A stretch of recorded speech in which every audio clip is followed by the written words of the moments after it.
Hi everybody, welcome to our first lesson in Chapter 10. Chapter 10 is the last lesson in our textbook this year. This chapter covers the ideas of surface area and volume of different geometric shapes. So I'm going to try to show you some shapes under the camera. There's pyramids, cones, spheres, cubes, and those are just a few of the examples of the types of shapes we're going to be working with and finding the surface area and volume of. Today's lesson, which is 10.1.1, is focusing on just the topic of cubes. So let's just first look at a cube before we start doing any math with it.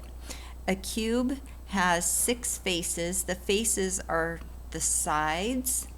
So it has the top and the bottom, and then it's got the 4 sides on all around. So a cube is made up of 6 squares, and of course we know a square has all sides equal. So in a cube, which is 3-dimensional, the base, the length and the width and the height, which is hard for you to see here, but here's the height, are all the same measurement. Okay, so with that in mind, let's take a look at some work with cubes. So in this lesson, we are going to be talking about 2 different things: surface area of a cube and volume of a cube. So a surface area is the total area of all of the sides areas added together. So I would find the area of the top, find the area of the bottom, find the area of each of the 4 sides, and add them all together to get the total surface area. Volume is a measure of capacity, or how much space is on the inside of this cube. So this is a solid wooden cube, but if it were hollow, like I have this big red plastic one, which is hollow, if we were to measure, say, how much water we could put on the inside of this cube, that would be a measure of capacity, or how much space is on the inside. And we're going to be doing both of those. But we're going to start out with surface area. So the first thing that I did, before I put any measures on this shape, is I drew what's called a net of this cube right here. So you can see we have a length and a width and a height on this cube.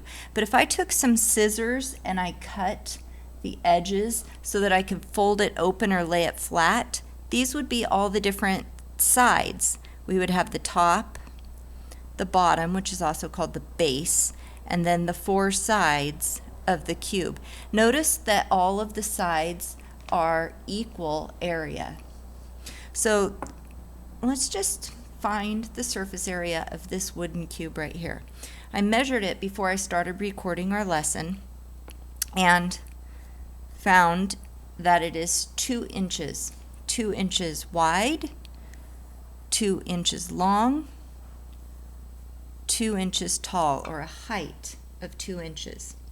So to find the surface area of a cube, and I'm going to abbreviate surface area by saying SA. To find the surface area of a cube, what I need to do first is just calculate the area of one of the sides,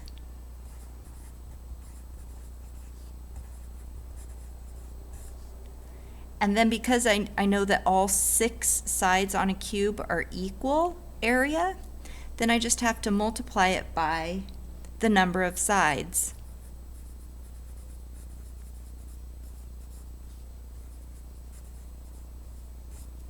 Okay.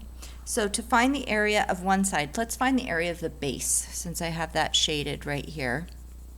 The base is 2 inches in length, 2 inches in width. So the area is 2 times 2 to get one of the sides.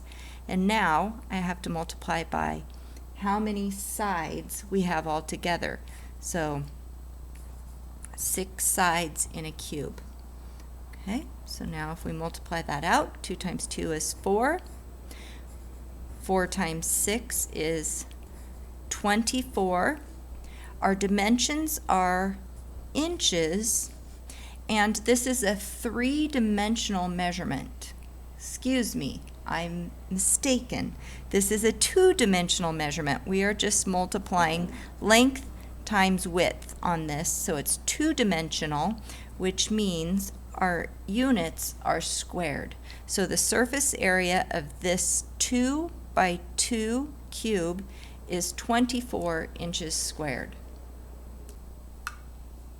Now we're going to find the volume of the same cube, still 2 inches by 2 inches by 2 inches. To find the volume, we again need to find the area. And we're going to find the area of the base again. And then you multiply the area of the base times the height. Okay, so if we plug in our numbers to get the area of the base, area of this shaded section down below, same as it was in the last problem, length times width, or 2 times 2, times the height. So you can see we're going to be multiplying by 2 again.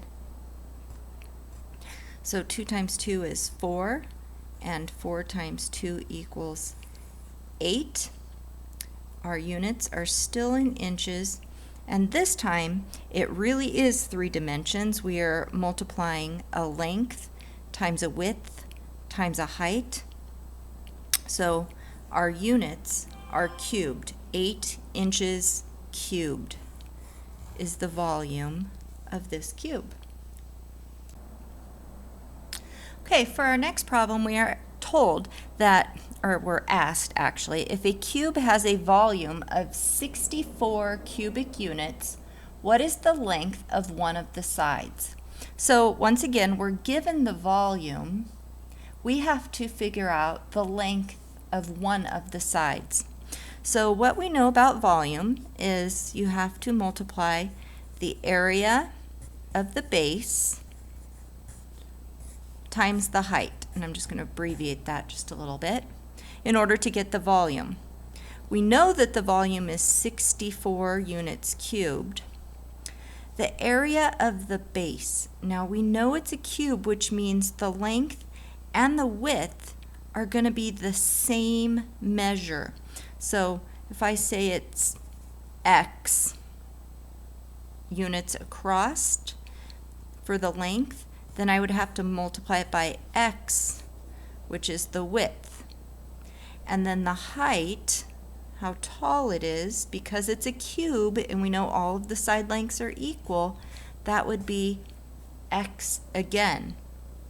So 64 is equal to x times itself 3 times. Now we can take the cube root, not the square root, but the cube root of each side. You can use your calculator for this, or you may have memorized your perfect cubes.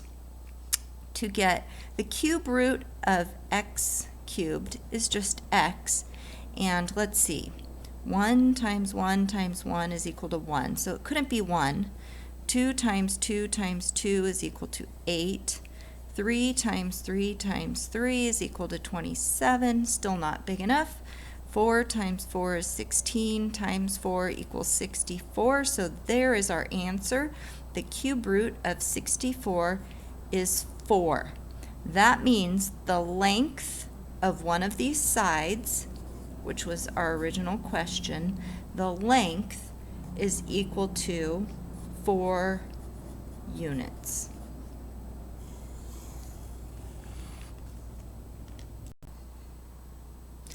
In that last example, I used this symbol right here, which is the symbol for cube root.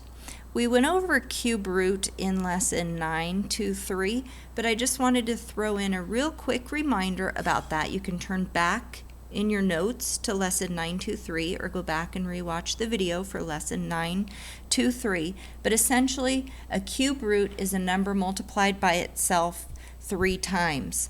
So, for example, if I multiplied 15 times 15, that's 225, times 15 again is equal to 3,375. So if you were asked, what is the cube root of 3,375, the answer would be 15. 15 times itself 3 times equals 3,375. That's the end of today's lesson. So I just want to remind you that you are done for today, but tomorrow's assignment is to complete the review preview problems in lesson 10.1.1. And the specific problems that I would like you to complete are 10.12 through 10.15. Thanks, guys. Have a great day. Bye.